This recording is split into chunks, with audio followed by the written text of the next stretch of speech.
Hello दोस्तों, नमस्कार। मेरा नाम है शेखर और स्वागत है आप सभी का हमारे YouTube channel Shekhar study point पर। दोस्तों, आपने सोचा होगा कि आज भी हर रोज की तरह 30 क्वेश्चन आएंगे, पर आज दोस्तों आज से आपके लिए एक नई शुरुआत होने जा रही है, क्योंकि परिवर्तन ही संसार का नियम है। तो दोस्तों 30 क्वेश्चन ये आपको दोस्तों हर रोज तो नहीं मिल पाएंगे, लेकिन हफ्ते में या 2 मिल सकते हैं, या फिर हफ्ते में एक आपको निश्चित रूप से हर शनिवार को या संडे को आपको हर रोज मिल जाएगा। दोस्तों ये फुल प्रैक्टिस सेट है 100 क्वेश्चन का। इसमें आपके लिए जो सिलेबस के अनुसार जैसे 20 की हिंदी आती है, 40 की उत्तराखंड आती है, बाकी जो 40 में बढ़ जाते हैं 10 क्वेश्चन रीजनिंग के, 10 क्वेश्चन या फिर 5-7 भी रह सकते हैं, कंप्यूटर रहेंगे और बाकी जीके आपकी सब कुछ इसमें रहेगा। तो दोस्तों आप अपना खुद आकलन करके बताइएगा कि आपके कितने, अगर आप खुद एग्जाम में होते तो इस टेस्ट में आप कितना स्कोर करते। और दोस्तों आगे को जैसे उत्तराखंड एसआई की भर्ती आने वाले, उसके लिए हिंदी के जैसे 100 क्वेश्चन, और पुलिस कांस्टेबल के लिए भी आप लोग निश्चित रहिए। जो पुलिस कांस्टेबल की तैयारी कर वो भी इसको देख सकते हैं, बीडीओ बीपीडीओ पटवारी किसी भी एग्जाम की तैयारी कर रहे हैं तो दोस्तों आप इस वीडियो को अंत तक जरूर देख सकते हैं, क्योंकि बहुत ज़्यादा आप अगर इसमें आप अच्छा स्कोर कर लेते हैं दोस्तों, क्योंकि एक फुल टेस्ट है, और अगर आप 70 60 जितने भी 50 जितने भी 80 जितने भी आपका स्कोर होता है तो आप कमेंट करके जरूर बताइएगा। तो आइए दोस्तों शुरू करते हैं। दोस्तों आज हमारा ये पहला प्रश्न है और सीधे सीधे 100 क्वेश्चन। अब दोस्तों 100 क्वेश्चन है, ज़्यादा एक्सप्लेन इसमें नहीं हो पाएगा, लेकिन क्योंकि 100 क्वेश्चन हमने पूरे करने हैं और जल्दी जल्दी हम चलेंगे। पहला क्वेश्चन है, उत्तराखंड में सर्वाधिक खादी उद्योग संकेंद्रण कहाँ होता है? उत्तराखंड में सर्वाधिक खादी उद्योग संकेंद्रण कहाँ होता है? आप ऑप्शन है, option number A Udham Singh Nagar में, देहरादून में, नैनीताल में या फिर चंपावत में। दोस्तों इसका सही उत्तर हो जाएगा, जिन जिन लोगों ने ऑप्शन ए किया है आप बिल्कुल गलत हैं, इसका सही उत्तर है देहरादून में। उत्तराखंड में सर्वाधिक खादी उद्योग का संकेंद्रण होता है देहरादून में, ये आप बिल्कुल याद रखिएगा। ऑप्शन नंबर बी हो जाएगा बिल्कुल सही। अगला क्वेश्चन है, 2011 की जनगणना के अनुसार उत्तराखंड में सबसे कम जनसंख्या वृद्धि दर वाले जिलों को घटते क्रम में सजाइए। ये आपको घटते क्रम में सजाना है। अगर आयोग दोस्तों जनसंख्या से क्वेश्चन पूछने में आया तो एक ही में आपको 3 से 4 क्वेश्चन, जो 40 क्वेश्चन पूछे जाते हैं जनसंख्या से पूछने में आया तो 3 से 4 क्वेश्चन भी पूछ सकता है। अगर नहीं पूछने का मन हो तो नहीं भी पूछेगा, वरना 1 क्वेश्चन या 2 क्वेश्चन आयोग जरूर यहाँ से पूछता है जनसंख्या से, जो कि 2011 की जनगणना। और इसमें दोस्तों आपको बताना है कि जनसंख्या वृद्धि दर वाले जिलों का घटते क्रम में सजाना है। अल्मोड़ा, टिहरी, पौड़ी या फिर बागेश्वर। अब दोस्तों आपको ऑप्शन के हिसाब से जाना है। ए में है अल्मोड़ा, बी में है टिहरी, सी में पौड़ी, डी में है बागेश्वर। अब दोस्तों पहले ऑप्शन ए की तरफ चलते। ए क्या पहले नंबर पर अल्मोड़ा है? नहीं है, तो ए ऑप्शन हमारा कट गया। अगला ऑप्शन ए अल्मोड़ा, ये भी कट गया। तो सबसे पहले दोस्तों पौड़ी और अल्मोड़ा है, तो सी आएगा पहले, क्योंकि पौड़ी में है, पौड़ी के बाद अल्मोड़ा में रही थी जो ऋणात्मक दर है। उसके बाद ऑप्शन के हिसाब से बात करें तो आ जाएगा टिहरी, टिहरी के बाद बागेश्वर। तो सी ए बी डी, यहाँ पर जो डी ऑप्शन है सी बी ए डी, तो ये भी नहीं होगा, तो ऑप्शन नंबर हो जाएगा सी ए बी डी। तो ऑप्शन नंबर बी आप बिल्कुल याद रखिएगा, पौड़ी, अल्मोड़ा, टिहरी, बागेश्वर। बढ़ते हैं अगले क्वेश्चन की तरफ। अगला क्वेश्चन है दोस्तों, ये क्वेश्चन आपने जो अभी हाल ही में एग्जाम हुआ था उसमें भी देखा होगा, वहाँ भी आया था और इम्पोर्टेंट है, वीडियो आप अंत तक जरूर देखिएगा, तभी आप अपना आकलन कर पाएंगे। इनमें से किस धार्मिक यात्रा की शुरुआत गौरीकुंड से पैदल होती है? अब गौरीकुंड जिसको पता है कहाँ है तो आप इसका उत्तर कर सकते हैं, अगर आपने नहीं भी पढ़ा है। बद्रीनाथ, गंगोत्री, केदारनाथ या फिर पौड़ी। अब पौड़ी में तो होगा नहीं, आपको भली बात ही पता है, ये धामों की बात चले जो कि हमारे 4 धाम है। दोस्तों इसका सही उत्तर हो जाएगा ऑप्शन नंबर सी। आपने भी बिल्कुल सही सोचा है। केदारनाथ किस धार्मिक यात्रा की शुरुआत गौरीकुंड से पैदल होती है? तो केदारनाथ हो जाएगा हमारा ऑप्शन नंबर सी बिल्कुल सही। अगला क्वेश्चन है, कल्चरल ज्योग्राफी ऑफ उत्तराखंड पुस्तक के लेखक हैं। अब बहुत से लोगों को लगेगा कि बहुत से लोग दोस्तों को लगेगा कि ये क्वेश्चन कहीं दूर से आया है। अगर आपने परीक्षा वाणी अच्छे से पढ़ी है ना दोस्तों, तो आप इसका उत्तर देने में सफल रहेंगे, वरना आपको लगेगा कि एग्जाम टफ है, टफ क्वेश्चन है। रमेश पोखरियाल निशंक, इंद्रमणि बडोनी, विश्वम्बर प्रसाद सती। जिन लोगों ने नहीं भी पढ़ा है उन लोगों ने ऑप्शन नंबर सी सही टिक कर दिया, तो आप दोस्तों बिल्कुल महान है। ऑप्शन नंबर सी हो जाएगा विश्वम्बर प्रसाद सती, कल्चरल ज्योग्राफी ऑफ उत्तराखंड। इसके सही उत्तर ऑप्शन नंबर सी। अगला क्वेश्चन है, किसाऊ बांध, यानी कि दोस्तों जो किसाऊ बांध है जो कि टोंस नदी पर है। एक क्वेश्चन तो यही बन गया कि आपका किसाऊ बांध किस नदी पर है? टोंस नदी पर है। इसका राष्ट्रीयकरण कब वर्ष, इसका राष्ट्रीयकरण कब किया ये आपको बताना है। अप्रैल 2016 में, मई 2016 में, जून 2016 में, जुलाई 2016 में। ये भी दोस्तों आपको परीक्षा वाणी में मिल जाएगा, आप परीक्षा वाणी निश्चित रूप से पढ़िएगा। ऑप्शन नंबर डी हो जाएगा इसका बिल्कुल सही, देहरादून में है, और जुलाई 2016 हो जाएगा इसका सही उत्तर। अगला क्वेश्चन है, श्री नारायण आश्रम, ब्यास आश्रम, केदार मंदिर किस नदी के किनारे स्थित है। अब आपसे 3 क्वेश्चन एक के साथ ये बन सकते हैं। ब्यास आश्रम, अब आपने ब्यास घाटी, ब्यास आश्रम ये सुन लिया होगा, तो यमुना आप हटा देंगे, गंगा आप हटा देंगे, अलकनंदा आप हटा देंगे, तो काली अपने आप आ जाएगा। या श्री नारायण आश्रम जिसकी स्थापना 1936 में हुई थी, ये भी आपने पढ़ा होगा नारायण स्वामी के द्वारा, तो तब भी आप इसका ऑप्शन सही करते हैं, काली हो जाएगा option number A. Option number A बिल्कुल सही। अगला क्वेश्चन है, इनमें से कौन सा खिलाड़ी ICC hall of the famous शामिल। दोस्तों इसको छोड़ देते हैं, इसको अगर आपको कुछ इसको छोड़ देते हैं क्योंकि ये सभी लग रहे हैं जहाँ तक है। अगला क्वेश्चन है, पूर्व से पश्चिम की ओर दुनिया की सबसे लंबी पर्वत श्रृंखला। ये दोस्तों इसके याद रखेगा, ये क्वेश्चन भी इंपॉर्टेंट है, एग्जाम में अभी हाल ही में आया था। पूर्व से पश्चिम की ओर दुनिया की सबसे लंबी पर्वत श्रृंखला है हिमालय, रॉकीज, एंडीज या फिर यूराल। तो जिन जिन लोगों ने ऑप्शन नंबर सी किया है दोस्तों, आप बिल्कुल गलत हैं। इसका सही उत्तर है अपना हिमालय, ऑप्शन नंबर ए। पूर्व से पश्चिम की ओर दुनिया की सबसे लंबी पर्वत श्रृंखला हिमालय। अगला क्वेश्चन है, वर्ष 2019-20 में राजकोषीय घाटे का अनुमान है, क्योंकि पहले का ही पूछा जाएगा इस तरह से। 3.3%, 3%, 2.3, 1.3। तो इसका सही उत्तर हो जाएगा ऑप्शन नंबर ए हो जाएगा 3.3%। तो बिल्कुल आप याद रखेगा। अगला क्वेश्चन है, राष्ट्रीय ग्रामीण विकास संस्थान कहाँ स्थित है। वीडियो 2016 का क्वेश्चन दोस्तों और जगह भी आता है, ऐसा नहीं है, पर उसमें भी ये पूछा गया था वीडियो जो कि ग्राम विकास अधिकारी 2016 में, देहरादून, उत्तरकाशी, हैदराबाद या फिर चमोली। अब दोस्तों राष्ट्रीय ग्रामीण विकास संस्थान, अब ये देखिए ऑप्शन, क्योंकि 3 ऑप्शन तो हमारे राज्य के ही हैं, एक ऑप्शन जो अलग है, तो इसे आप बिल्कुल टिक करेंगे, ये है हैदराबाद में। तो बिल्कुल आप याद रखेगा। बढ़ते हैं अगले क्वेश्चन की तरफ।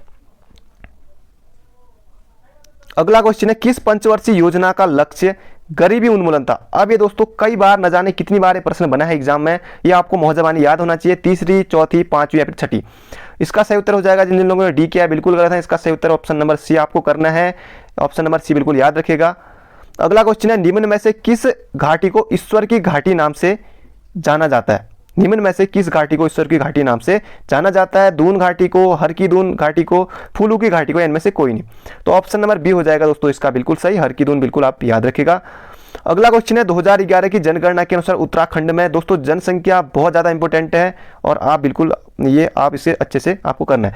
2011 की जनगणना के अनुसार उत्तराखंड में 0 से 6 आयु वर्ग के बच्चों का लिंगानुपात कितना है। 919, 922, 890, 816। तो जिन जिन लोगों ने ऑप्शन नंबर बी किया है बिल्कुल गलत है। इसका सही उत्तर ऑप्शन नंबर सी 890 याद रखेगा। अगला क्वेश्चन है, 2011 की जनगणना के अनुसार उत्तराखंड के किस जनपद की अनुसूचित जनजाति सर्वाधिक साक्षर है। दोस्तों 2-3 दिन पहले की बात है, ये क्वेश्चन भी मैंने आपको कराया था। 2011 की जनगणना के अनुसार उत्तराखंड की जनपद की अनुसूचित जनजाति यानी कि एसटी की बात हो रही है, वो सर्वाधिक साक्षर है। देहरादून, चमोली, उत्तरकाशी या रुद्रप्रयाग। तो रुद्रप्रयाग हो जाएगा ऑप्शन नंबर जो डी है वो हमारा बिल्कुल सही। अगर कम की बात करें तो ये हो जाएगा हरिद्वार की। अगला क्वेश्चन है, महाराजा फतेह शाह की संरक्षिका कौन थी। अब दोस्तों इतनी संरक्षिका हैं, आप इसमें भी कंफ्यूज हो सकते हैं, कनक देवी या कर्णावती या दोनों। अब आप ऑप्शन हटाना, ये दोनों तो हो नहीं सकते एक ही साथ, जो नए हैं वो लोग शायद करें। कर्णावती आपको पता है पृथ्वीपति शाह की मम्मी थी कर्णावती, तो ये भी नहीं होगी। कनक देवी ये भी नहीं दोस्तों, कनक देवी थी प्रदीप शाह की, कनक देवी थी प्रदीप शाह की। तो फतेह शाह की कौन थी, कटौची, राजमाता कटौची। तो ये आप बिल्कुल याद रखिएगा। अगला क्वेश्चन है, मिजहारी कर लिया जाता था। अब दोस्तों ये इंपॉर्टेंट है मिजहारी कर, क्योंकि कोई भी कर हो आयोग क्वेश्चन पूछता है, जैसे मांगा कर युद्ध के समय लिया जाता था, शिरती जो भी करते, शिल्पकारों से, बुनकरों से, कृषकों से या डी इनमें से कोई नहीं। तो मिजहारी कर लिया जाता था, ये हो जाएगा शिल्पकारों से, बुनकरों से टाट कर लिया जाता था, क्योंकि ये भी यूकेएसएससी पूछ चुका है। अगला क्वेश्चन है, उदक कुंड कहाँ स्थित है। उदय लिखा है, उदक कुंड कहाँ स्थित है। केदारनाथ, पौड़ी, चमोली या फिर इनमें से कोई नहीं। दोस्तों ये हो जाएगा उदक कुंड, हंस कुंड, रैतस कुंड, ये सब रंभा कुंड, ये सब हो जाएंगे केदारनाथ में। तो ऑप्शन नंबर ए हो जाएगा हमारा बिल्कुल सही।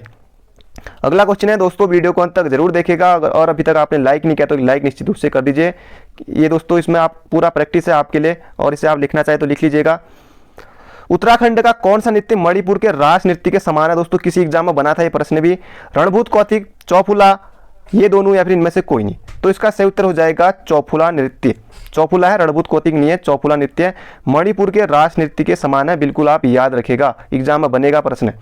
अगला है, इनमें से कौन सा मंदिर हूण शैली में है। दोस्तों कनिष्क सहायक 2016 या 18 में पूछा गया ये प्रश्न है। हनोल मंदिर, गंगोत्री मंदिर, महासू मंदिर या इनमें से कोई नहीं। तो कौन सा मंदिर हूण शैली में निर्मित है, तो ये हनोल मंदिर हो जाएगा ऑप्शन नंबर ए बिल्कुल सही। अगला क्वेश्चन है, मेहरू उड्यार कहाँ स्थित है। मेहरू उड्यार कहाँ स्थित है। कोसी घाटी में, यमुना घाटी में, काली घाटी में, या इनमें से कोई नहीं। तो जिन जिन लोगों ने ऑप्शन नंबर ए किया आप बिल्कुल गलत है। इसका सही उत्तर है रामगंगा घाटी में, जो कि है अल्मोड़ा, पश्चिमी रामगंगा, ये आपको याद रखना है। अगला क्वेश्चन है कौड़िया नामक आभूषण कहाँ पहना जाता है, ये आपको बताना है। सिर में, पाँव में, अंगुलियों में, या फिर माथे पर। तो कौड़िया नामक आभूषण है दोस्तों ये माथे पर हो जाएगा, ऑप्शन नंबर सी। बढ़ते हैं अगले क्वेश्चन की तरफ। उम्मीद करता हूँ आपको मजा आ रहा होगा, क्वेश्चन अच्छे लग रहे होंगे। अगला क्वेश्चन है गलत चुने। अन्नपूर्णा मंदिर पिथौरागढ़, उजियारी देवी मंदिर अल्मोड़ा, वरुणावत पर्वत उत्तरकाशी।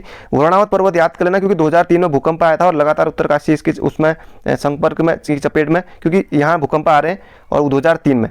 इंद्रकील पर्वत टिहरी। अब इनमें से आपको गलत चुनना है दोस्तों। इसमें हो जाएगा गलत अन्नपूर्णा मंदिर, ये उत्तरकाशी में है, और उजियारी मंदिर अल्मोड़ा ये सही है, वरुणावत उत्तरकाशी, इंद्रकील पर्वत टिहरी में है, तो ये हो जाएगा ऑप्शन नंबर ए हमारा बिल्कुल सही।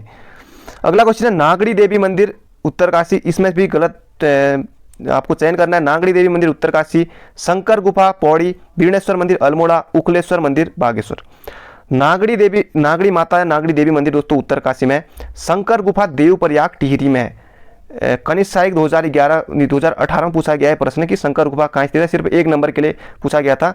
तो शंकर गुफा जो है देवप्रयाग टिहरी में है। इस तरह से बद्रीनाथ, इस तरह से ऑप्शन बने थे, तो ये देवप्रयाग में है, पौड़ी नहीं होगा। बीणेश्वर अल्मोड़ा है, उखलेश्वर बागेश्वर, ये भी बिल्कुल सही है। अगला क्वेश्चन है उत्तराखंड एक्सप्रेस नाम से प्रसिद्ध खिलाड़ी सुरेंद्र सिंह भंडारी का संबंध किस जनपद से है, ये आपसे पूछा गया है। पूछा जा सकता है कि किस खेल से संबंध है या किस जनपद से, खिलाड़ियों के बारे में। उत्तरकाशी, अल्मोड़ा, पिथौरागढ़ या चमोली। तो दोस्तों इसका चमोली सही उत्तर हो जाएगा, ऑप्शन नंबर डी। परीक्षा वाणी में सब मिल जाएंगे प्रश्न। अगला है लंगरासु अमृतगंगा देवसारी बांध परियोजना किस नदी पर संचालित हो रही है, आपसे पूछा गया। कोसी, मंदाकिनी, अलकनंदा या भागीरथी। दोस्तों इसका सही उत्तर है ऑप्शन नंबर बी, अलकनंदा, ये आप बिल्कुल याद रखिएगा।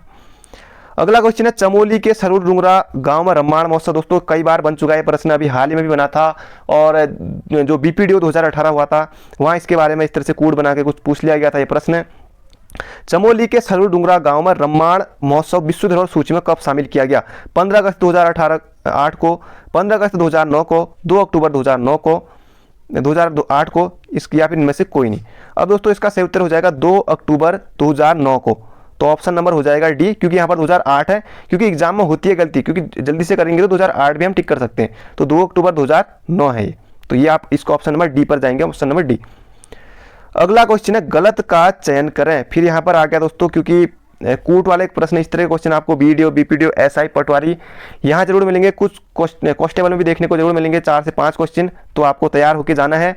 गढ़वाल का पहला राजनीतिक सम्मेलन 1930 में, कंडोला खाल के कुली बेगार का नेतृत्व बैरिस्टर मुकुंदलाल, गढ़वाल का बारदोरी गुजुड़ू, श्रीयंत्र टापू 1 नवंबर 1994। दोस्तों पहला जो ऑप्शन है गढ़वाल का राजनीतिक सम्मेलन 1930 बिल्कुल सही है। कंडोली खाल ये कुली बेगार का नेतृत्व बैरिस्टर मुकुंदलाल बिल्कुल सही है, बैरिस्टर मुकुंदलाल। गढ़वाल का बारदोली गुजुड़ू। अब दोस्तों सिर्फ यहाँ पर आपके 4 क्वेश्चन बन गए, पर बीपीडीओ 2018 में गढ़वाल का बारदोली किसे कहा जाता है, गुजुड़ू को कहा जाता है, ये 1 नंबर के लिए पूछ लिया गया था, क्योंकि सब नहीं रटा था कि कुमाऊं का बारदोली किसे कहा जाता है, तो कुमाऊं का बारदोली सल्ट को कहा जाता है। तो कई लोग दोस्तों, क्योंकि ये भी आपको पढ़ना होगा, तो ऑप्शन नंबर हो जाएगा, ये भी सही है। तो श्रीयंत्र टापू ये 1 नवंबर नहीं है, ये है 10 नवंबर, इतना ही अंतर था इसमें, 1 नवंबर नहीं, 10 नवंबर 1994। अगला क्वेश्चन है गलत का चुनाव करें। यहाँ पर भी आपको वही करना है। भिटाव, छिड़ झरना बागेश्वर, मौसी मैसी हियरसी फॉल देहरादून, ये मसूरी के पास है, टाइगर फॉल चक्राता में देहरादून, ये सभी सही हैं दोस्तों, ये यहाँ पर गलत नहीं है, तो सभी सही है, ऑप्शन नंबर डी पर जाएंगे। भिटाव, छिड़ झरना ये भी चर्चा में आया था कुछ साल पहले, और ये बागेश्वर में है, करंट अफेयर में, अखबार में आते रहता है ये भी। ये मैसी हियरसी फॉल ये मसूरी के पास है देहरादून, टाइगर फॉल चक्राता में, तो सभी हो जाएंगे बिल्कुल सही। अगला है टिहरी का कुजड़ी बन आंदोलन अंग्रेजी सरकार को दिए जाने वाले टैक्स को बढ़ाने के विरोध में हुआ था। क्या आप बता सकते हैं कि यह आंदोलन किस राजा के समय हुआ था, कीर्ति शाह के समय, प्रताप शाह के समय, नरेंद्र शाह के समय, या फिर भवानी शाह के समय। अब दोस्तों ये कब हुआ था कुजड़ी बन आंदोलन, तो 1904 के आसपास, 1904 के आसपास। तो 1904 में कौन होगा, अपने आप ही कीर्ति शाह, ऑप्शन नंबर ए हो जाएगा। प्रताप शाह उससे पहले, नरेंद्र शाह 1913 के बाद, भवानी शाह 1800, सुदर्शन शाह के बाद आए थे भवानी शाह। तो ये हो जाएगा हमारा ऑप्शन नंबर ए, कीर्ति शाह के समय। अगला क्वेश्चन है, उत्तराखंड में आधुनिक किसान आंदोलन के जनक के रूप में जाना जाता है। इंपोर्टेंट क्वेश्चन है दोस्तों, याद कर लीजिएगा इसको भी। उत्तराखंड में आधुनिक किसान आंदोलन के जनक के रूप में किसे जाना जाता है? गोपाल सिंह राणा, मदन सिंह राणा, गोविंद राम भट्ट, भगवान सिंह बिष्ट। अब दोस्तों इसका सही उत्तर हो जाएगा option number A, Gopal Singh Rana. या फिर इस तरह से पूछ सकता है कि टिहरी में किसान आंदोलन का जनक किसे जाना जाता है, या फिर उत्तराखंड में आधुनिक किसान आंदोलन का जनक किसे जाना जाता है, तो गोपाल सिंह राणा आप बिल्कुल याद रखिएगा, एग्जाम में प्रश्न बनेगा और आप वीडियो को अंत तक देखिएगा। अभी हम पहुंच गए लगभग कहां पर, 31 क्वेश्चन पर। तो इसी तरह से हम चलेंगे। अगला क्वेश्चन है, उत्तराखंड की अब तक की सबसे बड़ी प्राकृतिक आपदा। अब दोस्तों ये पहला क्वेश्चन तो ये हो जाता है 16 से 17 जून 2013 को। एक क्वेश्चन तो आपका यही बन गया कि मानी जाती है। क्या आप बता सकते हैं कि इसके लिए एसडीआरएफ का गठन किस वर्ष से किया गया था? अब दोस्तों ये भी आपको परीक्षावाणी में मिल जाएगा अगर आपने परीक्षावाणी अच्छे से पढ़ी है। उत्तराखंड की अब तक की सबसे बड़ी प्राकृतिक आपदा 16 से 17 जून 2013 की मानी जाती है। बिल्कुल सही बात है, क्योंकि दोस्तों ये कई बार प्रश्न बनता है यहाँ से। और मंदाकिनी में बाढ़ आ गई थी, चौराबाड़ी ग्लेशियर, ये सब। क्या आप बता सकते हैं कि इसके लिए एसडीआरएफ का गठन कब किया गया था? 13 जुलाई 2013 को, 21 जुलाई 2013 को, 13 अक्टूबर 2013 को, या इनमें से कोई नहीं। तो जिन लोगों ने ऑप्शन नंबर ए किया है बिल्कुल गलत है आप। इसका सही उत्तर है 21 जुलाई 2013 को। परीक्षावाणी पढ़िए, जिन्होंने नहीं पढ़ी है उसमें आपको मिल जाएगा। जिनको आता है उनको दोस्तों 1 नंबर मिल रहा होगा, साथ ही साथ आत्मविश्वास में वृद्धि हो रही होगी, तो काफ़ी अच्छा लग रहा होगा आपको, खुद में महसूस कर रहे होंगे। अगला क्वेश्चन है, ट्रांस हिमालय को वृद्ध हिमालय से अलग करने वाली रेखा है। एसआई 2015 साइट है, किसी न किसी एग्जाम में पूछा गया था, वन क्षेत्राधिकारी किसी में किसी ने पूछा गया था ये प्रश्न भी। ट्रांस हिमालय को वृद्ध हिमालय से अलग करने वाली रेखा है ITSZ। ये सब आप ज्योग्राफी में पढ़ेंगे, MCT, MBF, या फिर इनमें से कोई नहीं। तो इसका सही उत्तर हो जाएगा ITSZ, option number A. Option number A बिल्कुल याद रखिएगा। अगला क्वेश्चन है, शीतोष्ण कटिबंधीय प्रकार के कोणधारी वन किस क्षेत्र में प्राप्त होते हैं? मध्य हिमालय में, शिवालिक महा हिमालय में, वृहद उच्च हिमालय में, या फिर ए और सी दोनों? तो ए और सी दोनों बिल्कुल मत करना। इसका सही उत्तर है ऑप्शन नंबर ए, मध्य हिमालय में शीतोष्ण कटिबंधीय प्रकार के कोणधारी वन यहाँ प्राप्त होते हैं। तो ऑप्शन नंबर ए हो जाएगा हमारा बिल्कुल सही। अगला क्वेश्चन है, निम्न में से, ये भी आपको परीक्षावाणी में मिल जाएगा, निम्न में से सबसे कम वर्षा प्राप्त करने वाला स्थान है। नरेंद्र नगर तो सबसे ज़्यादा है, सबसे ज़्यादा नरेंद्र नगर, नरेंद्र शाह ने बसाया था 1925 में। श्रीनगर, अब एक ऑप्शन तो हट गया आपका, टिहरी, कोटद्वार, या फिर श्रीनगर। तो इसमें से ऑप्शन नंबर बी की तरफ जाएंगे हम, श्रीनगर, श्रीनगर, श्रीनगर। तो ये आप बिल्कुल याद रखिएगा। अगला क्वेश्चन है, 17वीं लोकसभा चुनाव में क्रमशः सर्वाधिक और सबसे कम मतदान वाले प्रतिशत है। अब सर्वाधिक दोस्तों जनसंख्या कहाँ पर, आप थोड़ा सोच के भी आप लगा सकते हैं। देहरादून या हरिद्वार, इनमें चमोली, अल्मोड़ा, चमोली या देहरादून, उधम सिंह नगर, ये 2 ऑप्शन तो आप हटा दीजिए। हरिद्वार सबसे ज़्यादा है, फिर देहरादून, या फिर हरिद्वार या अल्मोड़ा। तो दोस्तों सबसे ज़्यादा हरिद्वार में, 17वीं लोकसभा की बात है, इससे पहले जो चुनाव हुए थे वही, और 19 ये अल्मोड़ा में हो जाएंगे। सबसे ज़्यादा हरिद्वार में और सबसे कम अल्मोड़ा में। तो ये आप याद रखेगा 17वीं लोकसभा के अनुसार। अगला क्वेश्चन है, चंद राजवंश का कौन सा राजा जिसने गढ़वाल में आक्रमण नहीं किया, ये यहाँ पर पूछा गया है। लक्ष्मी चंद। अब लक्ष्मी चंद तो कैसे नहीं करेगा दोस्तों, लक्ष्मी चंद ने उस समय 7 बार असफल आक्रमण किए थे और 8वीं बार इसको जीत मिली थी। इसका सेनापति था गैड़ा सिंह, खतड़ सिंह, उसकी मृत्यु हो गई थी। तो ये सब इसने किया था। बाज बहादुर चंद ने किया था, कीर्ति चंद ने अजयपाल को हराया था, मोहन चंद ने नहीं किया था। तो ऑप्शन नंबर डी हो जाएगा हमारा बिल्कुल सही। मोहन चंद ने दोस्तों गढ़वाल शासकों पर, इनसे युद्ध तो किया था, लेकिन गढ़वाल पर जो है इसने आक्रमण नहीं किया था। तो मोहन चंद हो जाएगा ऑप्शन नंबर डी हमारा बिल्कुल सही। अगला क्वेश्चन है, गढ़वाल रेजिमेंट का मुख्यालय कहाँ है? अब दोस्तों ये तो आपको भली भांति पता ही होगा, चक्राता, ये थोड़ा देहरादून, आप समझ गए होंगे। ये भी नहीं होगा क्योंकि थोड़ा गलत लिखा है, आप समझते हैं। लैंसडाउन या फिर रानीखेत। अब रानीखेत में कुमाऊं रेजिमेंट सेंटर है, KRC। इसका सही उत्तर हो जाएगा लैंसडाउन, लैंसडाउन, लैंसडाउन, कालूडांडा। अगला क्वेश्चन है, गलत युग्म का चयन कीजिए। शैतान सिंह परमवीर चक्र 1962 के समय, भवानी दत्त जोशी अशोक चक्र, परिमार्जन नेगी जूडो, सुखदेव पांडे पद्मश्री। अब दोस्तों आपने परिमार्जन नेगी, अब शतरंज वाले, जूडो नहीं, शतरंज, तो ये यही हो जाएगा हमारा गलत। बाकी शैतान सिंह परमवीर चक्र याद रखेगा, भवानी दत्त जोशी अशोक चक्र बिल्कुल सही है, परिमार्जन नेगी शतरंज, सुखदेव पांडे पद्मश्री इनको दिया गया। तो ये भी आप याद रखेगा। अगला क्वेश्चन है, सौर मंडल में किस उपग्रह में जीवन की संभावना विद्यमान है? चंद्रमा, फोबोस, टाइटन, या फिर यूरोपा? तो इसका सही उत्तर हो जाएगा ऑप्शन नंबर सी, टाइटन। बढ़ते हैं अगले क्वेश्चन की तरफ।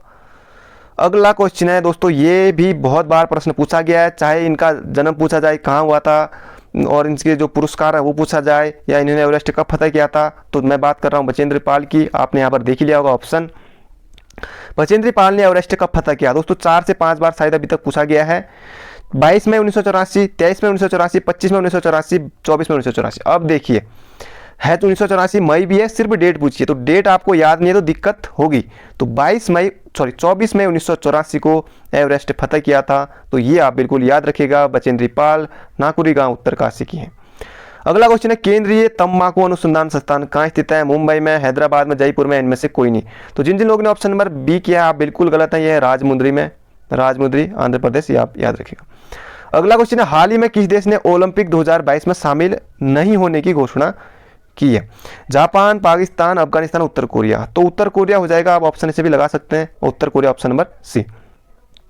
अगला क्वेश्चन है, प्रेमी पथिक के रचनाकार है, ये भी रचना एग्जाम में पूछी गई है। प्रेमी पथिक की रचनाकार कौन है? तोता कृष्ण गैरोला, भैरव दत्त धूलिया, मुकुंदराम बड़थवाड़, इलाचंद्र जोशी नहीं, मुकुंदराम नहीं, भैरव दत्त धूलिया नहीं। ऑप्शन नंबर ए तोता कृष्ण गैरोला। इलाचंद्र जोशी जहाज के पंछी वाले हैं, ऑप्शन नंबर ए हो जाएगा हमारा बिल्कुल सही, तोता कृष्ण गैरोला।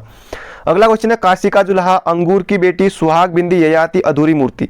या तो आपको अधूरी मूर्ति याद होगा या अंगूर की बेटी याद होगा, परीक्षावाणी में है, आप पढ़िएगा जरूर। किसकी है? गोविंद बल्लभ पंत की, सुमित्रानंदन पंत की, विश्वम्भर चंदोला। ये तो पत्रकारिता गढ़वाल पत्रकारिता का भीष्म पितामह कहा जाता है। भंजन सिंह सिन्हा इनकी रचना है। सुमित्रानंदन पंत नहीं है, गोविंद बल्लभ पंत। ये दोस्तों भारत रत्न वाले गोविंद बल्लभ पंत नहीं है, ये वो वाले गोविंद बल्लभ नहीं है जो उत्तर प्रदेश के पहले मुख्यमंत्री बने थे, वो भी नहीं है।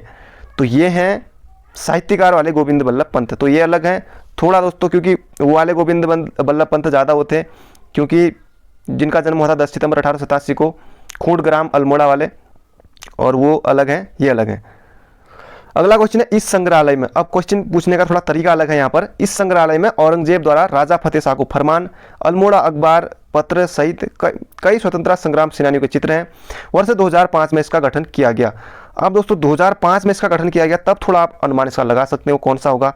देहरादून वन संग्रहालय अपने आप नहीं होगा, क्योंकि देहरादून वन संग्रहालय अलग है। हिमालय वन संग्रहालय, या फिर हिमालयन और हिमालय, या फिर मोलाराम चित्र संग्रहालय। अब दोस्तों दो ऑप्शन बड़े गजब के हैं, हिमालय संग्रहालय और हिमालय संग्रहालय, हिमालयन या फिर हिमालय।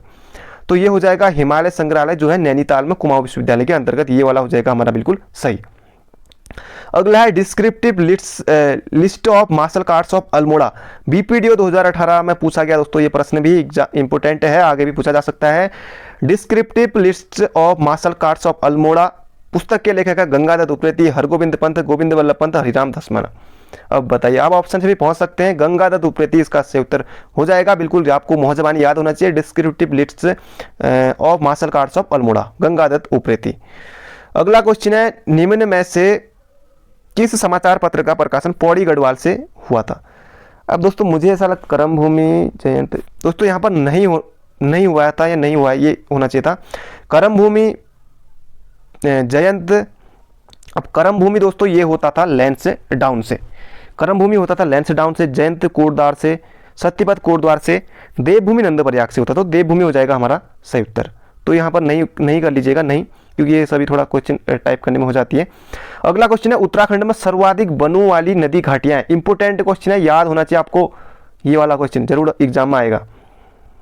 उत्तराखंड में सर्वाधिक वनों वाली नदी घाटियां कौन सी है? टॉन्स, कोसी, गंगा, यमुना, कोसी, टॉन्स, कोसी, यमुना, या फिर इनमें से। अब आपको याद नहीं है, आपको याद है टॉन्स सबसे पहले है, टॉन्स सबसे पहले, उसके बाद कोसी है, टॉन्स कोसी दो ऑप्शन है, गंगा नहीं आएगी, यहाँ पर आएगी Yamuna, Tons Kosi Yamuna, option number C, Tons Kosi Yamuna, ये आप बिल्कुल याद रखिएगा, बहुत ज़्यादा इंपॉर्टेंट प्रश्न है। बढ़ते हैं दोस्तों अगले क्वेश्चन की तरफ, अभी वीडियो अंत तक जरूर देखिएगा, अभी रीजनिंग है, कंप्यूटर आनी बाकी है। उत्तराखंड उच्च न्यायालय से संबंधित निम्नलिखित कथन में से गलत कथन कौन सा है? उत्तराखंड उच्च न्यायालय यह देश का 22वां न्यायालय है। अब बताओ, ये 20वां न्यायालय है, 20वां, 9 नवंबर 2000 को स्थापना हुई थी, 20वां है, ये तो बिल्कुल गलत है। उच्च न्यायालय संविधान के, उच्च न्यायालय थोड़ी ना सर्वोच्च न्यायालय दिया गया 124 में, ये तो 214 होना चाहिए था यहाँ पर, तो ये भी गलत है।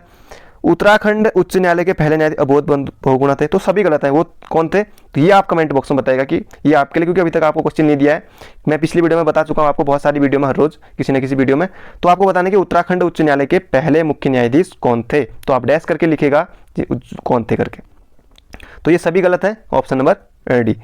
अगला क्वेश्चन है, माउंट मुंबा पर्वत कहाँ स्थित है, या फिर क्वेश्चन आगे से कि माउंट मुंबा पर्वत कहाँ स्थित है, या माउंट मुंबा पर्वत किस घाटी में स्थित है, इस तरह से भी क्वेश्चन बन सकता है। नेलांग घाटी, जादुंग घाटी, उत्तरकाशी वाली है, फूलू की घाटी मुनस्यारी में। तो इसका सही उत्तर हो जाएगा, जिन्होंने पढ़ा है सॉरी माउंट मुंबा पर्वत, ये हो जाएगा दोस्तों नेलांग घाटी में। नेलांग जादुंग घाटी उत्तरकाशी में है, और नेलांग घाटी को ही पहाड़ का रेगिस्तान भी कहा जाता है। फूलू की घाटी भली भांति आप जानते हैं। अगला क्वेश्चन है, राष्ट्रीय पादप एवं जैविकी अनुसंधान ब्यूरो स्थित है। इंपॉर्टेंट क्वेश्चन है ये भी आप याद रखिएगा। भीमताल, नैनीताल, श्रीनगर, पौड़ी, अच्छा भीमताल, नैनीताल, निगलाट, नैनीताल, कटारमल, अल्मोड़ा। तो इसका सही उत्तर हो जाएगा ऑप्शन नंबर ए, निकलाट, नैनीताल। परीक्षावाणी में बिल्कुल है, बिल्कुल आप पढ़िएगा। जिन्होंने पढ़ा है उनको दोस्तों बिल्कुल मजा आ रहा होगा आंसर करने में, खुद आप जब आप आकलन करने होंगे अपना। राष्ट्रीय पादप एवं जैविक अनुसंधान ब्यूरो, निगलाट, नैनीताल। अगला क्वेश्चन है, हाल ही में नीति आयोग द्वारा जारी समग्र जल प्रबंधन सूचांक में हिमालयी राज्यों में उत्तराखंड को कौन सा स्थान मिला है? पहला, दूसरा, तीसरा, चौथा। करंट अफेयर है तो ये आप याद रखिएगा, दूसरा स्थान हमारे राज्य को प्राप्त हुआ। तो ऑप्शन नंबर बी हो जाएगा बिल्कुल सही। अगला क्वेश्चन है, ये क्वेश्चन दोस्तों अब थोड़ा घुमा के पूछा है, क्वेश्चन अलग तरह से भी बन सकता है एग्जाम में, पर ये क्वेश्चन आपको यहाँ पर किस तरह से पूछा गया है।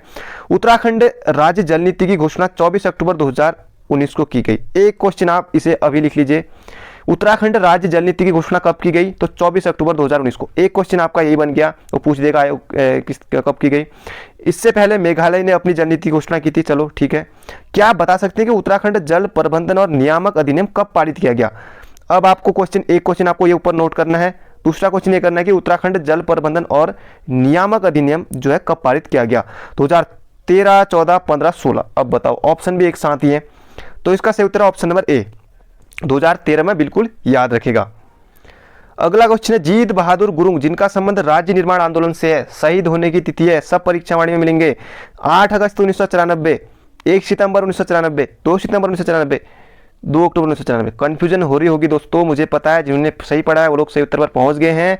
8 अगस्त 1994 को पौड़ी में हुए थे जीत बहादुर गुरुंग, याद रखेगा, जीत बहादुर गुरुंग 8 अगस्त 1994। अगला क्वेश्चन है, कनिष्ठ सहायक 2018 का क्वेश्चन, कनिष्ठ सहायक 2018 क्वेश्चन है, अक्टूबर के समय हुआ था जो। चैतू और माड़कू नामक चित्रकार किस राजा के दरबार में रहते थे? फतेह शाह, प्रीतम शाह, सुदर्शन शाह या फिर कीर्ति शाह? दोस्तों इसका सही उत्तर है option number C, Sudarshan Shah के दरबार में रहते थे चैतू और माड़कू, बिल्कुल आपको याद होना ही चाहिए। अगला क्वेश्चन है, संगौली संधि के 200 वर्ष कब पूरे हुए? 1 मार्च 2016 को, 2 मार्च 2016 को, 3 मार्च 2016 को, 4 मार्च 2016 को। अब आपने पढ़ा होगा कि संगौली की संधि 4 मार्च तो की गई थी, 200 वर्ष कब पूरे हुए थे? तो 200 वर्ष कब पूरे होते? तो 4 मार्च 2016 को इसके 200 वर्ष पूरे हुए थे। तो 200 वर्ष पूरे हुए थे 4 मार्च 2016 को, तो ये आप बिल्कुल याद रखिएगा। तो इसमें कि कन्फ्यूजन रहता है कि कब हुई थी, तो दोस्तों ये पहले जैसे संगौली संधि ये 4 मार्च 1816 को इसको स्वीकार किया गया था, तो ये 2016 में हो जाएंगे इसके सही उत्तर, ये आप बिल्कुल याद रखिएगा। बढ़ते हैं अगले क्वेश्चन की तरफ। दोस्तों वीडियो को अंत तक जरूर देखिएगा, अच्छे क्वेश्चन है, इसमें आपका नुकसान होने की कोई बात है नहीं, क्योंकि हर रोज हम देखते हैं। पूना ताल कहाँ स्थित है? परीक्षावाणी आपने पढ़ी है तो ये भी मिलेगा आपको, नैनीताल, पौड़ी, चमोली या फिर अल्मोड़ा में। तो पूना ताल, सरिया ताल, ये सब कहाँ होंगे? नैनीताल में। उस साड़िया ताल रुद्रप्रयाग वाला, सरिया ताल इस तरह से दे रखा है परीक्षावाणी में, वो भी है, वो नैनीताल में। ये नैनीताल में सबसे ज़्यादा ताल है, अगर सबसे ज़्यादा ताल की बात करें तो पूरे हमारे राज्य में तो ये हो जाएंगे चमोली में, पर नैनीताल में लेक डिस्ट्रिक्ट ऑफ उत्तराखंड ये नैनीताल को ही है। अगला क्वेश्चन है, ये भी दोस्तों जो सचिव अपर निजी सचिव के एग्जाम में शायद पूछा गया था ये प्रश्न भी। उत्तरांचल उत्तर प्रदेश जमींदारी विनाश एवं भूमि व्यवस्था अधिनियम कब पारित हुआ? 1950, 1952, 1954, 1956। तो दोस्तों इसका सही उत्तर हो जाएगा ऑप्शन नंबर ए, 1950 में, बिल्कुल याद रखिएगा, इंपोर्टेंट क्वेश्चन है। उत्तराखंड चाय विकास बोर्ड की स्थापना कब की गई? 2001, 2002, 2003, 2004, 2004 में की गई, बिल्कुल याद रखिएगा। उत्तराखंड चाय विकास बोर्ड अल्मोड़ा में है, ऑप्शन नंबर ए हो जाएगा, सॉरी डी हो जाएगा, बिल्कुल सही। अगला क्वेश्चन है, उत्तराखंड राज्य का प्रथम डेयरी संघ कहाँ स्थापित किया गया था? हल्द्वानी में, काशीपुर में, रुद्रपुर में या रामनगर में? तो दोस्तों ये हल्द्वानी में किया गया था 1949 में, 1949 में, बिल्कुल मिल जाएगा आपको बुक में। उत्तराखंड राज्य का प्रथम डेयरी संघ कहाँ स्थापित किया गया था? हल्द्वानी में, 1949 में। तो दोस्तों आप सभी को याद रखेगा। अगला क्वेश्चन है गलत युग्म का चुनाव कीजिए। अब दोस्तों कहने को ये 100 क्वेश्चन है। अब देखिए हमारा सिद्धताल कहाँ स्थित है। आपके 4-4 क्वेश्चन तो इस तरह से ही बन जा रहे हैं ऑप्शंस के हिसाब से। सिद्धताल इस झील की तलहटी में सलेट चट्टानें हैं। सिद्धताल कहाँ है? चमोली में। चमोली में इस झील की तलहटी में सलेट की चट्टानें हैं, बिल्कुल सही है। बेनीताल नंदा देवी मंदिर के निकट है, बिल्कुल है। बेनीताल नंदा देवी मंदिर के निकट है, बिल्कुल याद रखिएगा। लिंगाताल फूलों की घाटी में, बिल्कुल है। होमकुंड कंकाली ताल ना हो करके दोस्तों, होम कंकाली ताल अलग है। कंकाली ताल, रूपकुंड, रहस्यमयी ताल, मिस्ट्री लेक, ये सब अलग है। होमकुंड ये नहीं होगा, तो ऑप्शन नंबर डी हो जाएगा हमारा बिल्कुल सही। होमकुंड लोकपाल होना चाहिए था यहाँ पर, होमकुंड लोकपाल। अगला है कुश कल्याण बुग्याल कहाँ स्थित है? पौड़ी, रुद्रप्रयाग, चमोली, उत्तरकाशी। मुझे पता है जिन्होंने पढ़ा भी है तो ठीक है, जिनको सही उत्तर पता है, पर इन दो ऑप्शन में कंफ्यूजन आपको हो रही होगी। कुश कल्याण हो जाएगा हमारा उत्तरकाशी, नहीं चमोली। चमोली चमोली चमोली, कुश कल्याण बुग्याल। दोस्तों आप कमेंट करके जरूर बताइएगा कि क्या इस तरह की सीरीज आपके लिए हेल्पफुल फुल प्रैक्टिस सेट अच्छी है या नहीं, और वीडियो को एक लाइक जरूर करिएगा, और दोस्तों के साथ भी जो आपके फ्रेंड है उन्हें भी जरूर वीडियो को शेयर करिएगा। राष्ट्रीय वन अधिनियम सर्वप्रथम पारित हुआ था। थोड़ा सा दोस्तों राष्ट्रीय वन अधिनियम सर्वप्रथम पारित हुआ था, इस तरह से देख लेते हैं इसको, क्योंकि राष्ट्रीय जो वन नीति 1952 वाली है, फिर संशोधित 1988, और ब्रिटिश समय में 1894 में आई थी। 1878, 1844, 1884, 1885, तो इसका सही उत्तर हो जाएगा दोस्तों 1878। 1878 ये आप बिल्कुल याद रखिएगा। अगला क्वेश्चन है उत्तराखंड में हिम तेंदुए पाए जाते हैं। अभी दोस्तों कुछ दिन पहले ही करंट अफेयर में लगभग 2-3 बार मैंने आपको बता दिया होगा। ये उत्तरकाशी के ऊंचाई वाले दुर्गम क्षेत्रों में, बिल्कुल सही है, क्योंकि स्नो लेपर्ड जो सेंटर बन रहा है वो भी तो उत्तरकाशी में ही बन रहा है, जो गंगोत्री नेशनल पार्क में। तो अपने आप ही हमारा उत्तर सही हो जाएगा, ऑप्शन नंबर ए। उत्तराखंड में हिम तेंदुआ पाए जाते हैं तो उत्तरकाशी के ऊंचाई वाले दुर्गम क्षेत्रों में, तो बिल्कुल याद रखेगा। और जो स्टेनो का एग्जाम था दोस्तों, उसमें पूछा गया था कि किस राज्य में, अब वहाँ राज्य पूछ लिया गया था, तो राज्य में तो अपना उत्तराखंड है। अपने उत्तराखंड में आप हमारे यहीं से आपको पता है, और उत्तरकाशी हमारा बिल्कुल सही, गंगोत्री में, या बिल्कुल याद रखेगा। अगला है उत्तराखंड में फास्फोराइट के क्षेत्र हैं, टिहरी, देहरादून, दोनों या इनमें से कोई नहीं। तो दोस्तों टिहरी भी है, देहरादून भी है, तो दोनों आप करेंगे, ऑप्शन नंबर सी बिल्कुल हो जाएगा हमारा सही। अगला क्वेश्चन है उत्तराखंड राज्य खनन नीति की घोषणा कब की गई? 2001 में, 2002 में, 2003 में, 2004 में। तो उत्तराखंड राज्य की खनन नीति की घोषणा की गई थी दोस्तों 2001 में। 2001 में, ऑप्शन नंबर ए हो जाएगा हमारा बिल्कुल सही। दोस्तों अगर आपको लगता हो कि किसी क्वेश्चन में इसका उत्तर ये होना चाहिए, तो आपको कमेंट बॉक्स आपके लिए खुला है, आप कमेंट करके जरूर बता सकते हैं, क्योंकि आप हर रोज कमेंट करते हैं। तो आप जरूर बताइएगा कि किसी क्वेश्चन में आपको लगेगा कि इसका उत्तर ये होना चाहिए था। हो सकता है गलती से कहीं कुछ गलत बोल दिया हो। इनमें से किन क्षेत्रों में परायो मिट्टी में नमी पाई जाती है? उच्च मैदानी मृदा, उच्च मैदानी मृदा। क्वेश्चन यही फिर, क्योंकि हम आगे चले जाएंगे, क्वेश्चन आप एक बार फिर से देख लीजिए। किन क्षेत्रों में परायो मिट्टी में नमी पाई जाती है, पूछा है नमी। किन क्षेत्रों में परायो मिट्टी में नमी पाई जाती है? उप पर्वतीय मृदा, दोमट मिट्टी, क्वार्टज मिट्टी। तो उप पर्वतीय मृदा हो जाएगा ऑप्शन नंबर बी दोस्तों, बिल्कुल ही सही। अगला क्वेश्चन है इनमें से सुशिर वाद्य यंत्र है, सुशिर वाद्य यंत्र, फूक वाद्य यंत्र जो मौसे बजाते हैं, ऊर्ध्वमुखी, बिड़ाई, अलगोजा। अलगोजा दोस्तों फॉरेस्ट गार्ड के एग्जाम में भी आया था, तो आप चित परिचित होंगे इससे। तो ऊर्ध्वमुखी ये, अलगोजा, ऑप्शन नंबर डी दोनों हो जाएगा, ऑप्शन नंबर डी हमारा बिल्कुल सही। अगला क्वेश्चन है ये दोस्तों, ये क्वेश्चन भी जिन्होंने वीडियो देखी होगी मेरी, वो क्वेश्चन भी मैंने दिया था, नीचे वाला भी ये भी बताया था। किस यंत्र में रमतुला नामक वाद्य यंत्र अनिवार्य रूप से बजाया जाता है? हारुल, बुढ़िया, चांचरी या छोपती। अभी हारुल है किसका? अभी दोस्तों जौनसारियों का, जौनसारियों का बिल्कुल याद रखिएगा। हारुल नृत्य किस जनजाति में प्रचलित है? आपके ऑप्शन होंगे जौनसारी और भोटिया, बोक्सार आदि, इस तरह से। तो रमतुला नामक वाद्य यंत्र का प्रयोग अनिवार्य रूप से होता है, तो हारुल, ऑप्शन नंबर ए बिल्कुल आप याद रखिएगा। अगला क्वेश्चन है इनमें से कौन सा ऋतु गीत है? अब खुदेड़ तो दोस्तों अब आपको भली बात ही पता है, गढ़वाल क्षेत्र में अगर कुमाऊं से भी तब भी आपको पता होगा, क्योंकि मायके की याद में झूमेलो अलग है, सभी भी नहीं करना है, गलत हो जाएगा। ये हो जाएगा ऋतु गीत है चौमासा।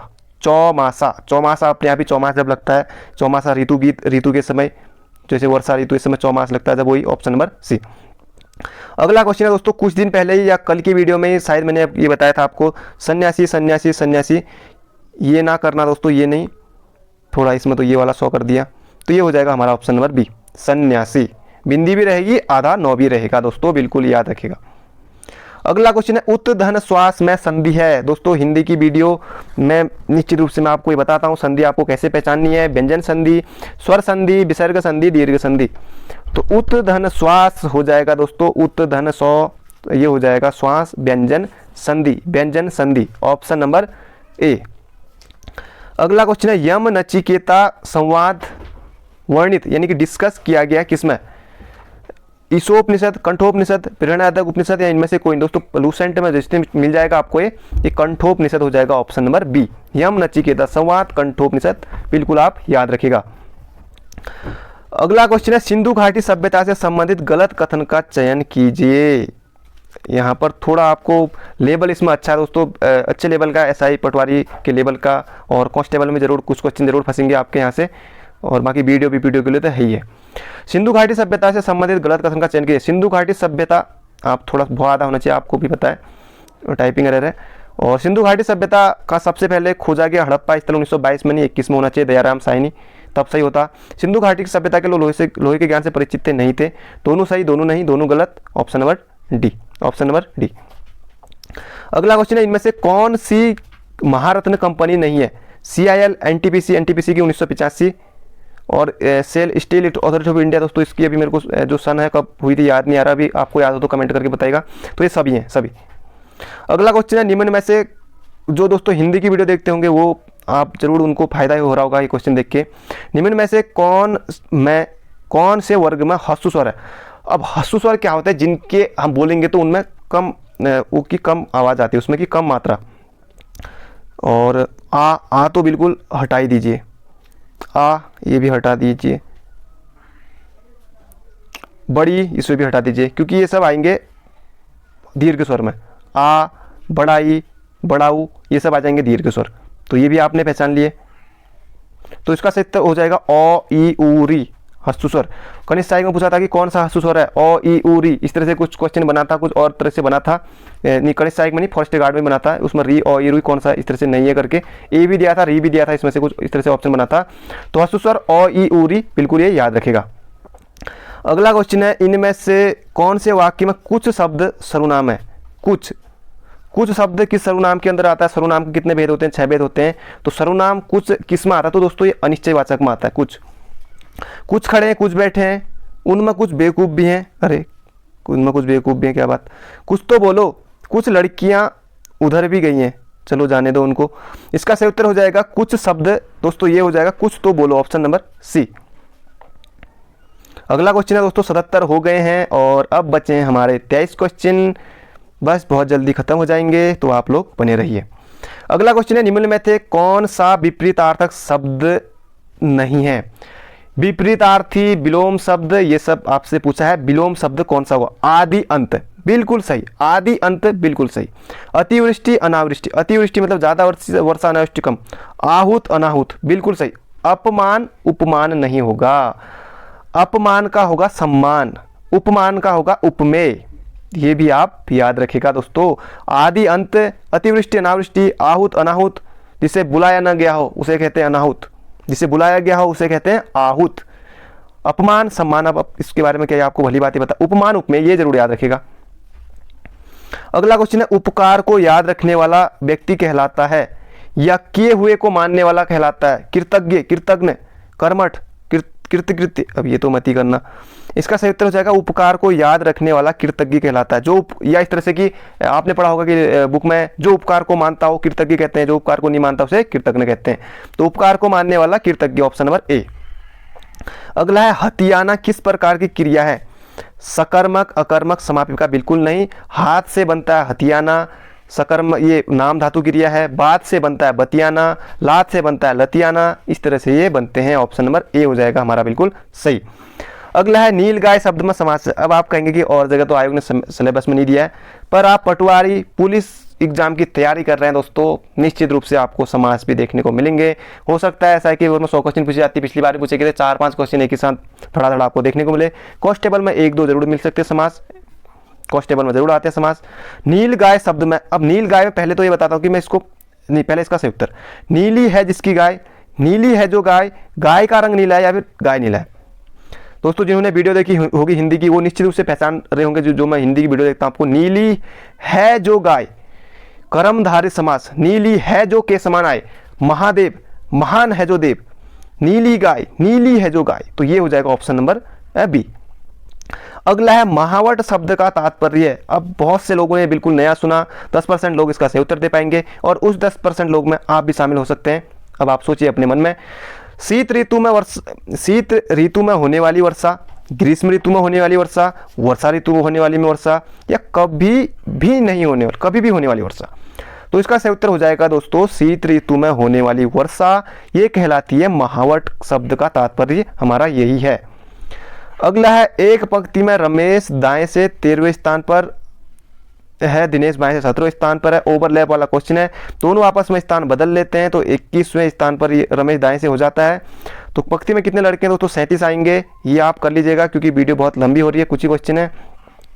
यदि कलर को इतना लिखेंगे, अब इनमें कैसे करना है, ये तो ओवरलैप का क्वेश्चन है, इधर आप पहले इतने नंबर पर लिखेगा, ओवरलैप करेगा। ये कलर दोस्तों सी का 3 होता है, ओ का 15, इस तरह से आप जोड़ेंगे। एलईडी, एल जैसे होता है 12, 5 ई होता है 5, डी 21 आएगा, इस तरह से आप जोड़ के इसको लिख लीजिएगा। ये आ जाएगा हमारा 56 आ जाएगा, ऑप्शन नंबर बी, इसे कर लीजिएगा आप जोड़ जाड़ के। अगला है, निम्न प्रश्नों में से एक तरह का क्वेश्चन आपको 1 नंबर इस तरह से जरूर देखने को मिलेगा। इसमें से आपको पहचानना है कि निम्नलिखित प्रश्न में एक शब्द देकर उसके 4 अन्य शब्द दिए गए हैं, उनमें से एक शब्द के अक्षरों से नहीं बनाया जा सकता, उस शब्द को ज्ञात कीजिए।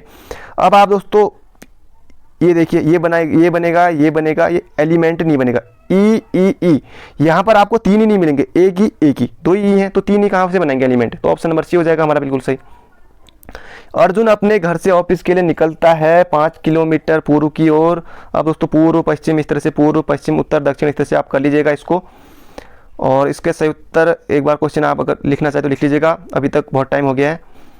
और पूरा क्वेश्चन है हमारा ये, दूरी तक चलता है, तो इसका सही उत्तर आ जाएगा 8 किलोमीटर। तो पहले अगर आपको नहीं आता तो पूर्व पश्चिम उत्तर दक्षिण इस तरह से दिशाएं होती है, तो इस तरह से बनता है। अगला क्वेश्चन है, यदि दर्पण में घड़ी का प्रतिबिंब 3:15 है दिखाई देता तो सही समय क्या होगा? अब इसको निकालने के लिए 12 में से तो आपको घटाना है नहीं, आप इस तरह से घटाना आपको 11:60 में से, 11:60 में से इसको घटा लीजिए 3:15 को। ये तो आ जाएगा 60 में से 15 गया 45, 11 में से 3 गया 8, तो 8:45 ऑप्शन नंबर ए। बिल्कुल आसान, इस तरह से बनेगा ये। अगला क्वेश्चन है, भारतीय संविधान के किस अनुच्छेद में अंतर्राज्यीय विवाद, अंतर्राज्यीय नदी विवाद, जल विवाद ये उल्लेख किया गया? ये पूछा गया है 262, 263, 264, 265। तो इसका सही उत्तर है ऑप्शन नंबर ए, बिल्कुल याद रखिएगा, इंपोर्टेंट अनुच्छेद है, 262 एग्जाम में आता है। अगला क्वेश्चन है, आप कुछ क्वेश्चन और बचे हैं, बने रहिएगा अंत तक। पंचायतों, अब आप समझ गए होंगे, थोड़ा पंचायतों लिखा है, आप भी समझ सकते हैं। पंचायतों में महिलाओं का आरक्षण संविधान के किस अनुच्छेद में? 243 ए, 243 बी, 243 सी, 243 डी। 243 डी हो जाएगा हमारा बिल्कुल सही, पंचायतों में महिलाओं के लिए आरक्षण 243 डी में है। अगला है, कंप्यूटर में बिट का अर्थ है, समूह आयोग की तरह पूछा जा चुका है। बाइनरी नंबर, कंप्यूटर का एक भाग, इनमें से कोई नहीं। बाइनरी डिजिट, इसका पूर्ण रूप binary digit bit, option number A. अगला क्वेश्चन है, कंप्यूटर की 5वीं पीढ़ी का प्रतीक है? Mini computer, micro computer, super computer या फिर माइक्रो प्रोसेसर? तो माइक्रो प्रोसेसर हो जाएगा दोस्तों ऑप्शन नंबर ए हमारा बिल्कुल सही। अगला क्वेश्चन है, निम्न में से कौन सा भौतिक पद जिससे संदेश संचारित गति होता है? Protocol, signal, medium, pathway. तो पाथवे करेंगे ऑप्शन नंबर डी। अगला है, प्रोसेसिंग इंफॉर्मेशन शामिल करता है बाहर से सूचनाएं ग्रहण करना या फिर दूसरे कंप्यूटर के साथ संचारण करना या फिर इनपुट में दी गई सूचनाओं के आधार पर गणितीय तथा लॉजिक कार्य करना या फिर उपरोक्त सभी प्रोसेसिंग इंफॉर्मेशन के भाग हैं। तो दोस्तों जहाँ तक है इसका सही उत्तर हो जाएगा option number D, option number D. तो यह आप बिल्कुल याद रखिएगा, वैसे डी रखता ज़्यादा, इसमें सी भी कर सकते हैं पर ज़्यादा सही लग रहा है डी। अगला है, स्वतंत्रता का अनुच्छेद संविधान के किस अनुच्छेद में है? दोस्तों कुछ अनुच्छेद ऐसे हैं जो आपको बिल्कुल मौजबानी आपके उंगलियों पर होने चाहिए, और जैसे अनुच्छेद 34 से 18 समानता का अधिकार, ये इसमें है, ये तो होगा नहीं। स्वतंत्रता का अधिकार है अनुच्छेद 1922 तक, तो ऑप्शन नंबर बी हो जाएगा बिल्कुल सही। 23 से 24 है शोषण के विरुद्ध अधिकार, ये हो जाएगा। 25 से लेकर 30 तक तो नहीं है, 25 से लेकर 28 तक है धार्मिक स्वतंत्रता का अधिकार। 29-30 में है संस्कृति शिक्षा का अधिकार, और अनुच्छेद 32 में है संवैधानिक उपचारों का अधिकार। संवैधानिक उपचारों का अधिकार इंपॉर्टेंट क्वेश्चन है, एग्जाम में आता है। भीमराव अंबेडकर ने संविधान की आत्मा या हृदय से कहा था, और ये हो जाएगा स्वतंत्रता का अधिकार अनुच्छेद 1922 तक। दोस्तों आप कमेंट करके जरूर बताइएगा, जो लोग वीडियो को अंत तक देखते हैं, जो लोग हर रोज देखते हैं, आपके 100 में से कितने हुए, तो ये आप जरूर बताइएगा। अगला क्वेश्चन है, भारतीय संविधान में हमारे राष्ट्र का नाम का उल्लेख किन किन नाम से मिलता है? केवल भारत, भारत तथा हिंदुस्तान, भारत तथा इंडिया, भारत हिंदुस्तान एवं इंडिया। जिन्होंने डी किया है वो बिल्कुल गलत है, बी किया है गलत है, ए किया गलत है। भारत तथा इंडिया, ऑप्शन नंबर जो हमारा हो जाएगा सी, ऑप्शन नंबर सी, भारत तथा इंडिया। अगला क्वेश्चन है दोस्तों, निम्नलिखित में से किसको समाप्त किया जा सकता है लेकिन भंगनी, इंपोर्टेंट क्वेश्चन है, यहाँ पर गलती होगी। ग्राम पंचायत, नगर पालिका, विधान परिषद या फिर राज्यसभा, किसको समाप्त किया जा सकता है भंगनी। अब राज्यसभा कभी भंगनी होती है ये तो होगा नहीं, नगर पालिका, पंचायत, तो इसका विधान परिषद हो जाएगा, विधान परिषद। विधान परिषद, विधान परिषद है किस अनुच्छेद में है, 168 में है, विधानमंडल 169 में, 169 में विधान परिषद, 170 में विधानसभा। राज्यसभा है किस अनुच्छेद में, राज्यसभा आएगी संसद 79, 80 राज्यसभा, 81 लोकसभा, तो ये हो जाएगा इस तरह से। अगला है, भारत में सबसे पहले किस राज्य ने शून्य बजट आधारित बजट पेश किया था। इंपॉर्टेंट क्वेश्चन है दोस्तों, इसे आप जरूर लिख लीजिएगा कहीं, क्योंकि अब अभी पढ़ा आपने और कहीं आ गया मन में याद रहा तो ठीक है। मध्य प्रदेश, महाराष्ट्र, आंध्र प्रदेश या फिर गुजरात, वरना आप लिख लीजिएगा तो आपको ये एग्जाम में आ सकता है। भारत में सबसे पहले किस राज्य ने शून्य आधारित बजट को अपनाया था, zero based budget. Andhra Pradesh बिल्कुल सही उत्तर है, आंध्र प्रदेश बिल्कुल आप लोग लिख लीजिएगा। अगला क्वेश्चन है मेट्रोमैन, एग्जाम में आ चुका है प्रश्न। मेट्रोमैन एसएससी ने भी पूछा था, रेलवे ने भी पूछा था। मेट्रोमैन के उपनाम से किसे जाना था, लालू प्रसाद यादव, अनुशेख द्विवेदी, मुकुल रॉय या फिर श्रीधरन। तो मेट्रो पुरुष कहा जाता है मेट्रोमैन श्रीधरन को, श्रीधरन को। अब कल के क्वेश्चन में भी दोस्तों एक क्वेश्चन में ऐसा हो गया था कि मैंने जो बोला था, बोल कुछ और दिया, जैसे मुकुल बोल दिया, मैंने बोला मुकुल, यहाँ से मैंने गोला भरा किसमें, श्रीधरन में। तो कई बार ऐसा हो जाता है, जो मैं जैसे श्रीधरन बिल्कुल सही हो जाएगा, कई बार हो जाता है बोलने में भी गलती। अगला है, इससे दक्षिण भारत में खरीफ तथा रबी दोनों ऋतु में उगाया जाता है, क्या बात है, दक्षिण भारत में। और इस फसल के लिए 25 से 30 डिग्री तापमान तथा 40 से 50 डिग्री वर्षा की आवश्यकता होती है। यह फसल है क्या, रागी। अब रागी मडुआ है, मडुआ, कोदा, जौ, गेहूं या फिर बाजरा। तो बाजरा हो जाएगा दोस्तों इसका सही उत्तर है, ऑप्शन नंबर ए। अगला क्वेश्चन है, नई यूरिया निधि कब लागू की गई, 2014 में, 2015 में, 2021 में, 2016 में। तो दोस्तों इसका सही उत्तर है 2015 में, सही उत्तर है नई यूरिया नीति। तो दोस्तों ये थे हमारे आज 100 क्वेश्चन, फुल प्रैक्टिस सेट था ये, और आप बताइएगा कि आपके 100 में से कितने सही हुए। अभी तक आपने वीडियो को लाइक नहीं किया है तो लाइक आप जरूर कर दीजिए। बाकी मिलेंगे दोस्तों एक नई वीडियो में कल को, और अपना आप ध्यान रखिएगा, तैयारी करते रहिए। वीडियो कैसी थी कमेंट बॉक्स में जरूर बताइएगा। Thank you friend, thank you so much. बाकी मिलेंगे कल को।